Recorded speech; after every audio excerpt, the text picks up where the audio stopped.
Hello. Hello, Samantha.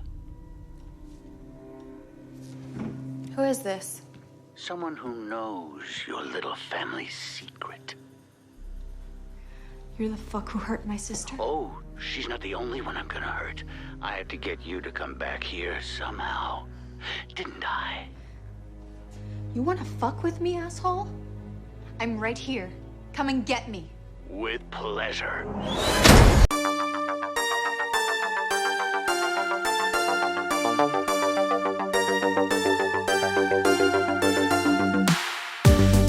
What's up, horror fiends? Your boy Ricky Grimes back along with my two brothers. I got JR, I got Joe. We are the three corners of horror. Please like this video, smash the subscribe button, follow us on this journey because we got that shit you need as a horror fiend. Remember that. We are going to be talking today about the new 2022 version of Scream. This was written by James Vanderbilt and Guy Busick, directed by Matt Bettinelli Opine and Tyler Gillett.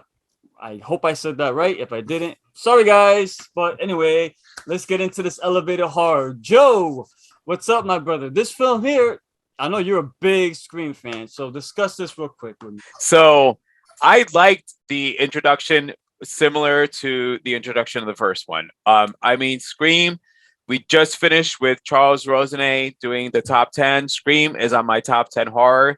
You know, I love the meta. I love how it just calls things out.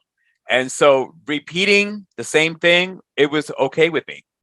You know, because you know what? It didn't repeat it because Casey died in the first one and Tara survived in this one.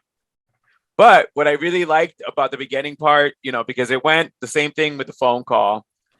And as I do my episode later on, which is going to cover some of the stuff that I'm going to say, I'm going to bring this up. We get introduced to the elevated horror terminology. You know, oh my God. Because when he asked her what her favorite scary movie was, and she said the Babadook, guys, honestly, I've seen the Babadook like 4 or 5 times, and I still kind of don't get it. I mean, I got Hereditary. But what were the movies she covered? She said Hereditary, It Follows, which we covered here. Yes, and I said the same thing on that. Yeah. So, you know, but what I loved was that Ghostface kind of scoffed that off and laughed at it. You know, like whole movie's meta, the whole thing. Yeah, I loved it. Yeah. It was, you know, because for Ghostface, he was like, fuck that elevated shit. I'm all here for the slasher. Yeah, what you thought, brother? Well, I like how this tied into the original was once you had the first killing, how immediately they started the blame game. Or you could be the killer. You could be the killer. You could be the killer. And I kind of like that they kept that going because in this one, it was like you had a little bit more because you had the whole, we'll talk about later, the elevated horror thing basically lingering. So, I mean, that I thought was good. I mean, it had the tropes and the fact that, unlike the original, Tara actually survived, which actually it already tried to alter its course from the original while still maintaining some of the aspects of the original intact, you know? So I thought it was a pretty good beginning, pretty good introduction to the characters. And the fact that they actually introduced the supporting characters over the main character first, where they brought in Amber a little bit after introducing everybody first, which I thought that was done very, very well. Yeah, if you guys noticed too, right in the opening sequence, the killer is already on screen when they showed Amber. When I called this the second time because she was the one that the killer was showing, like, you know, he was telling Tara she's watching her, and if she don't go by this game, he's gonna kill her. Oh, that's right. And so they're both right there. So then the next scene right after that shortly is when you see Richie coming out to talk to her. Already the two killers, we're gonna already say it right here, obviously, because if you saw this, if you're watching this now, guys, you watched the movie, okay? We're spoilers. We always will be a spoiler review group. Watch the films first, then come check us out. But yeah, they tossed up killers right at you right off the bat, man. Well, what was great in the beginning was because as she's texting with Amber, Amber's fucking with her the whole time. Of course. Like literally, she doesn't realize that's actually who's outside waiting. So Amber's on her phone like, I'm gonna get this bitch. And the fact that when Scream came out was very meta for what was going on in the 90s. And I like how when this came up, this film, it's kind of meta for what's going on now. How many times do we complain about, well, I think it was the legacy characters. What movie was this? Texas Chainsaw Massacre? Massacre, yeah. And there was another film that we brought up, legacy characters. Halloween. Yes, Halloween Kills. Halloween. So we keep saying, oh, it sucks. They shouldn't do this, blah, blah, blah. But yet this film is made for people like us who are always complaining about, like, no, we don't want like this, we want like that. So I like how they're self-aware. And I don't think they brought it in because they were lazy or they didn't have, or they ran out of ideas. This whole film was brought up to be made fun at, just like the original was. Just like the original was. So that's all that it was supposed to be. It was just to basically, and it's the same structure as the original. Yeah, yeah. Same as that structure. It's to make fun of horror movies while at the same time making it scary, and also making fun of the fan base too. Like, I'm always complaining about those. Oh my god! I complain about those bastard Star Wars fans all the time, and they mention Star Wars here too, which I'm glad. When she goes on her rant, I'm sitting there going, "She's talking about me." I'm like, she's talking about me right now. I looked at Adam, and he looked at me. He's like, "Yep, she's talking about you right now."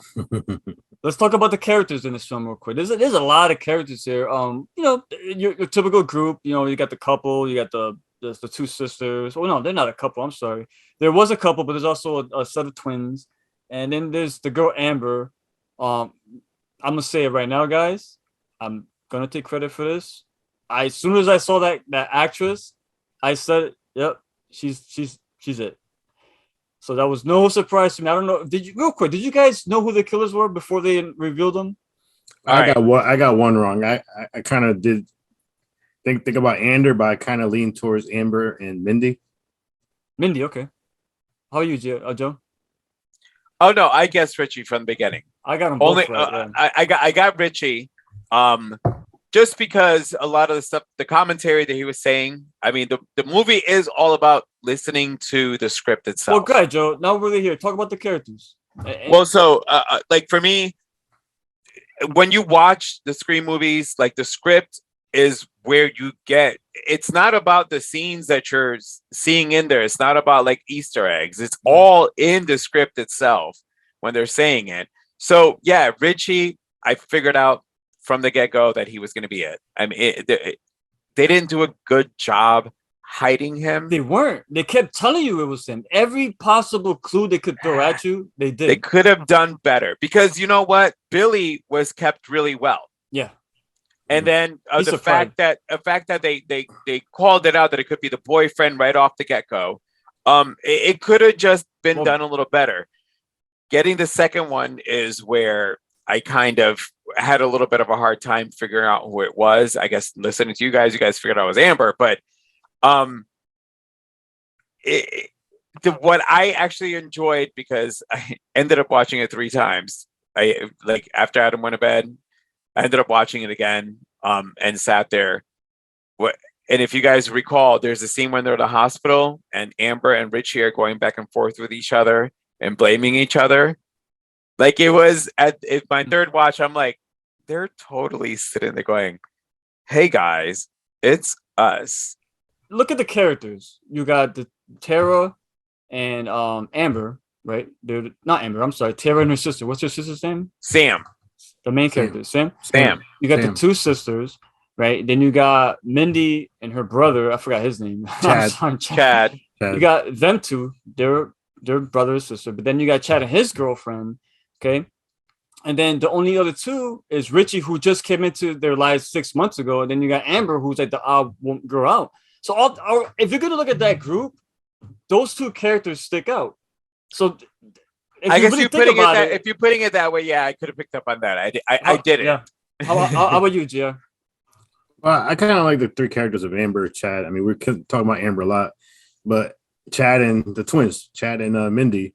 I mean, Mindy basically, she's played by Jasmine Savoy Brown. She replaced Randy. You know what I was going to say? Played by Jamie Kennedy. I was going to say, real quick, I don't mean to cut you up, but Mindy gives me like Randy vibes, but they're related. Guys, that's his niece. I know. Yeah, but that's what I'm saying, but he took over the character. She took over the character Randy in this one. You know, and even the fact later on in the movie where she's watching an episode of Stab where he's on the couch and the kid. So it's almost a replay. Yeah. I of loved it. basically I the same love that. character. Me too. Yeah. Very, very good. And then you had Chad makes her brother, which was played by Mason Gooding. Now, this one could have been, for me, I think some people would have led that this guy was probably one of the killers, only because of your typical jock. Here you have the guy with the brute strength, able to take down, a bunch of people because of his size. And I mean, little we know was, not to spoil it, but Amber was the one taking half the people down, anyways. Oh yeah. Well, and the thing is, I actually his character, I looked at him like the Jerry O'Connell character in it was a Scream 2. So guys, is a requel? Is it a movie that takes place after the original and everything after that is kind of discarded, like how everything's going on now? Like a requel is a reboot. Yeah, it's a reboot but and a sequel. It's a reboot and a sequel. So essentially, you have to have legacy characters in there. So you're kind of rebooting the series. You can't change too much, and the fans get mad at you. Oh, you can't change too much. That's so true. All right, so we're talking about this film now. There's a lot of meta commentary, as we already touched upon. Honest thoughts, man, guys. Gee, I'm gonna start with you. Meta commentary in this film. Let's discuss that. And I know, GR, out of the three of us, you definitely wear your heart on your sleeve. Your honest thoughts on the horror genre in 2022. Like, I know this film is definitely touching upon that a lot. What are your thoughts about that? Well, I mean, it was one of our big disagreements when it came to the Texas Chainsaw Massacre film. But I mean, Mindy's rant in that whole scene where she discusses everything was 100% accurate, how the original movie made us horror fans fall in. Like, I love Halloween, and I trashed the two new Halloween movies. Mm-hmm. And I'm a massive Halloween fan. And, she was basically what Joe said too, how, you don't want to disrespect the original because it created the fan base for these movies. Yeah. Now, yes, the whole need for the legacy characters to have some tie-in, you have to have, like, basically all these, not a spoiler, all these characters were related to characters in the original. So here we go again.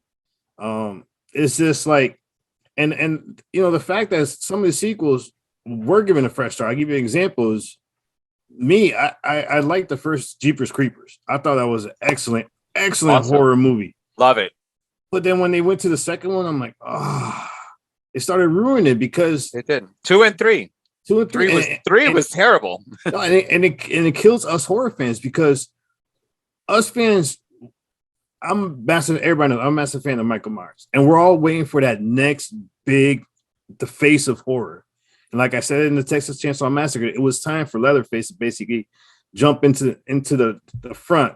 Michael Myers, they hand the torch, and it didn't help it. It didn't work for me. But for me, it's the same thing. As horror movie now is so dependent on trying to go back to the past because they lack the creativity to move forward. And I think that's what kills the horror movies. Well said. Right now. Well said. Joe? All right. So for me, I mentioned it earlier. There are two terminologies that came out of this movie. And it's the same thing that Scream presented back in the day. So requel, I love that word. Yeah, me too. I do. I when she explained the requel, it was fitting. Elevated horror, it is exactly what I'm talking about. Elevated horror has to do with all the mind stuff, like mental issues, mental problems. That's all you guys right there. I mean, like all the movies we discussed. I mean, like I've got my degree in psychology, and I bitch about the fact that it's just being used in that way. And this movie, like as I'm watching it, I'm like, I love Mindy. Like she is my spirit. She is my spirit character right now. Like I'm like about to hit 50. So if I could be younger, Mindy would be me. Of the new generation. The legacy characters, in my opinion, they didn't take away from the newer characters in this film. They were there. They played their role. Exactly. They did not overshadow them. They played their role, but yet the main focus was always on the newer characters. I like characters. Yeah. So I feel like I'm like Randy and Mindy. I am that. Like if we're in a situation, there actually ask a lot of my friends, even when we go canoeing, I say things like, this is the start of a horror movie. This is how things are going to go wrong. And let me lay it out for you. So I love that. I love that we got the voice of reason. You watch Terrifier?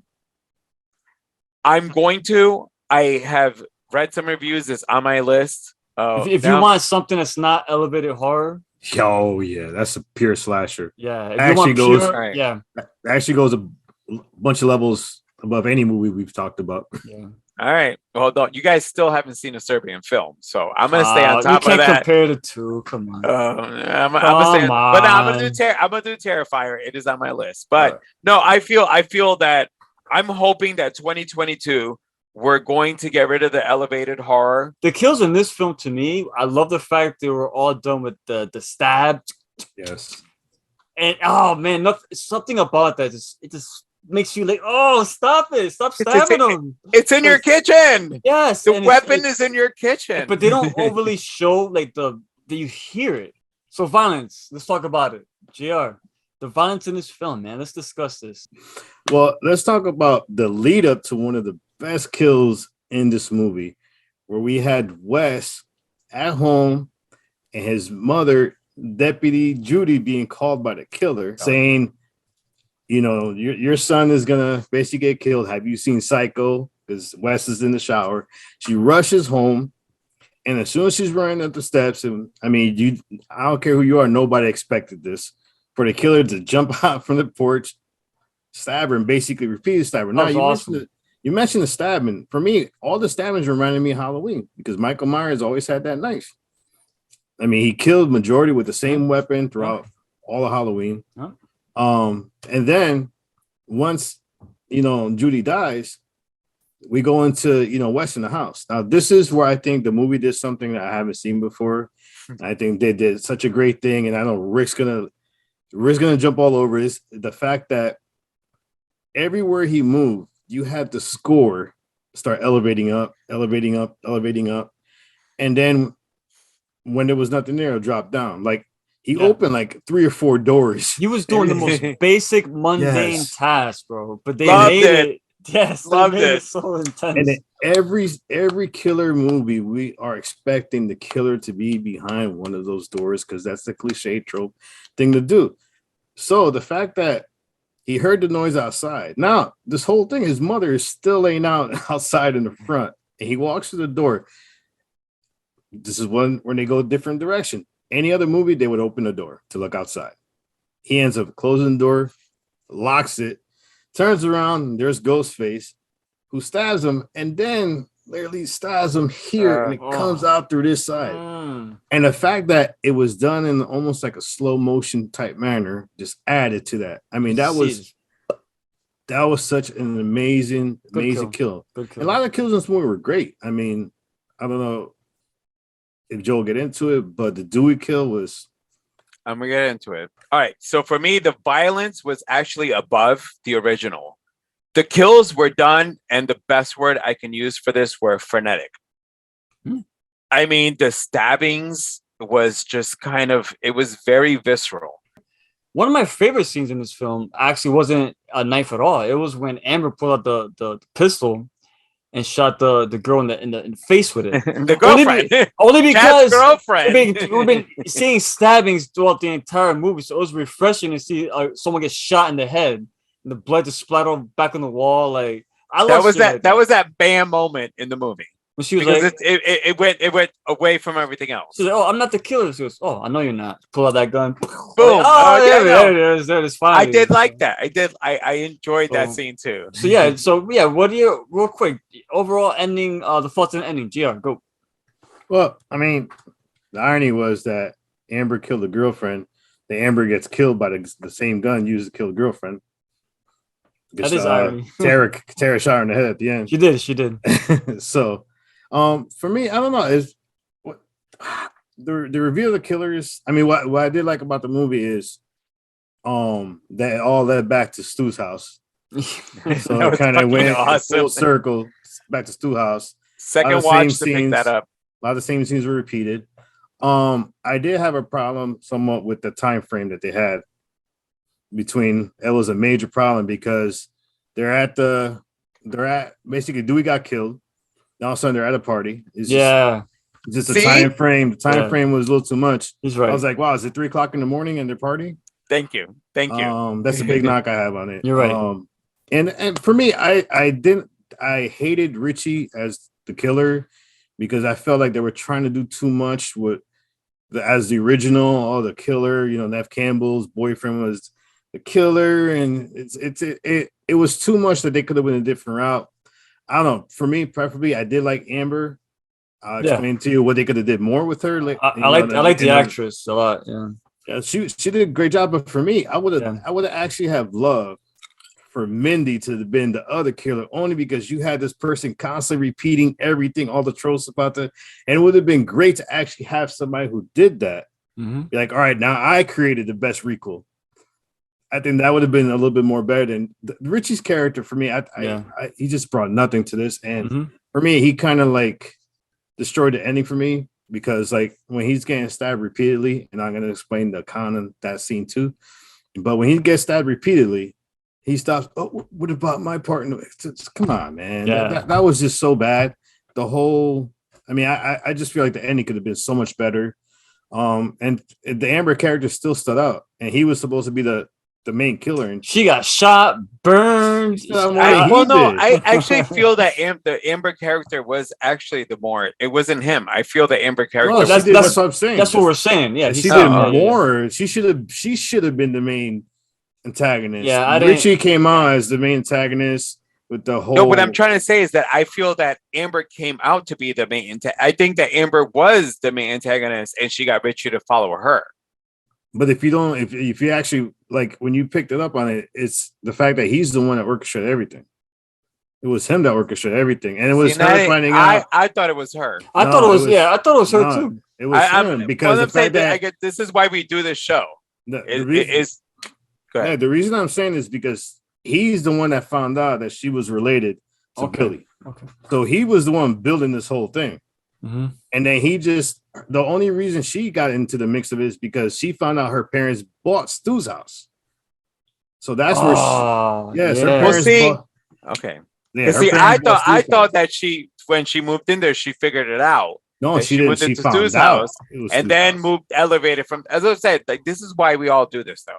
Yeah. I mean, it is to get all of each other's perspective on a movie because we all see it through different eyes. She met him on the blog, and they started connecting. All right. And when he found out that, hey, I'm dating Billy's daughter, basically, and then she found out, oh, my parents just basically bought Stu's house, and they kind of put everything together a little bit more.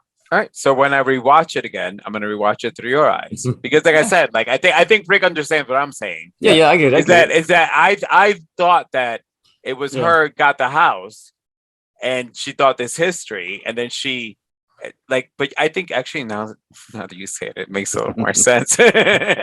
Scream is always going to be in the top for me because it makes fun of the horror movies. It calls out horror movies for the cheesiness, for the shit that they put out there. I'm going to give it a 4.5. Yes, it's going to get a higher rating because I'm a huge Scream fan, but this movie delivered everything I needed in it better than fucking Texas Chainsaw Massacre. For me, I mean, I did love my pros. I did love the fact that it continues poking at the horror genre, which it should, because right now the horror genre is like, it's a little bit too scattered. Kill scenes were amazing. The fact that Tara survived in the beginning, which I'm going to counter Joe's argument is, if you're going to do a sequel, kill Tara because she survived the first beginning of the movie. Kill Tara first. Yeah. Great cast of characters. Kill Tara while she's being interviewed with Gail Weathers. Kill them both right in the beginning. All right, so then great cast of characters. I mean, good tie to the original. I did like the thing is it's not my notes, but JR, I don't want to forget this. I did like all the characters. Yes. All of them. Yes. I liked them all. All right, now here comes my cons. My con is I hated Richie as the killer. It was I agree bad. Too. Yeah. Don't make us from the get-go in the movie, oh, he's a killer. Then when we find out he's a killer, God, come on, really, come on. Yeah, I know. I agree. Here's the other big knock I have on it. I'd hated the Sam to Billy tie-in oh, you need to be a killer. You need to be a serial killer. You know, this is where I will say is they should have had Amber be the daughter of Billy because it would have been more believable. It would have been a lot better. You know what I like though is the fact that she didn't become a serial killer. But then she said at the end, "Don't mess with the serial killer." Yeah, because she got But look what she went through though. You gotta understand. I texted you, Rick, on it because Junior hadn't seen it yet. You saw it, and I was texting you. We were in the group, and I'm like, "Don't mess with the serial killer." It's like that was great because it's true. But I agree. I know, Junior. I agree with you. It's too on the nose. I can see that. It leaves it open for the sequels. But that's why if Amber, but it leaves it open. Now the thing is, you're gonna be expected of her. If she's the killer in one of the things, it ruins it. It ruins it because now you're expected to be the killer. No, I don't think so. If they ruin the other screams, they'll ruin it. It's possible. Yeah, it's possible they will do it. It's possible they will do it. But for me, hire us. But for me, that's why I kind of like the Amber character. I kind of like that fact that she was a better villain because from the get-go, she seemed like a villain with her hatred towards Sam. Which, if you tie in the whole Billy, here's Billy's daughter in Stu's house. I mean, I just think that would have been a little bit more better, a little bit better motive. But overall, I'm going to give it a 4. I mean, I did like it. It is a great movie for horror fans. It's just if they would have chose somebody better than Richie to be the killer, I would have gave it a 4.5. But that kind of ruined it for me. And the fact that all the stabbings and he's there. But what about my part in the film? I mean, for me, I'm gonna go 4 as well. I love this movie. The reason why I'm gonna go higher because to me, it don't break any new ground. It doesn't at all. You don't have to. No, but you don't have to. But to elevate it to a higher score for me though, I wanted to break a little bit new ground, but this didn't have to. So I'm perfect. 4, I'm perfectly content with giving it. It's fun. I love all the characters, and the last thing is I like the fact that they named the character Wes for Wes Craven. That's a pretty cool homage right there. I dug that. Blown. I hate when you do that to me. Anyway, guys, any other final notes you guys want to leave us with? Anything else you want to add? No, man. I loved it. Dark. Yeah. I'm good. Awesome. Well, hey, man, this was a fun episode to cover, man. I like the fact that we had different views on certain things, but I think overall we pretty much enjoyed the film. We need more films like this. Can't always be all doom and gloom. You need to have a little bit of fun sometimes, you know what I'm saying? So kill. Kill. All right. Well, with that being said, my name is Ricky Grimes, representing Horror Fiend TV. I got JR. I got Joe. Come back next week on 3 Corners of Horror, where we're gonna bring to you more of that good stuff. Yeah. Come on, ghouls and ghosts. Let's go. With that being said, stay scared. Peace. Jesus Christ. I was with Tara, but the rest of you are wandering around. One of you is the fucking killer. Fuck you, Amber. Fuck you. Why is there blood on your hands? What? I found Chad. He's outside. Chad? You're fucking lying. No. You're the killer. No, I'm not. Liv, stop. Liv, and just stop. Fuck you, Amber. I'm not the fucking killer. I know.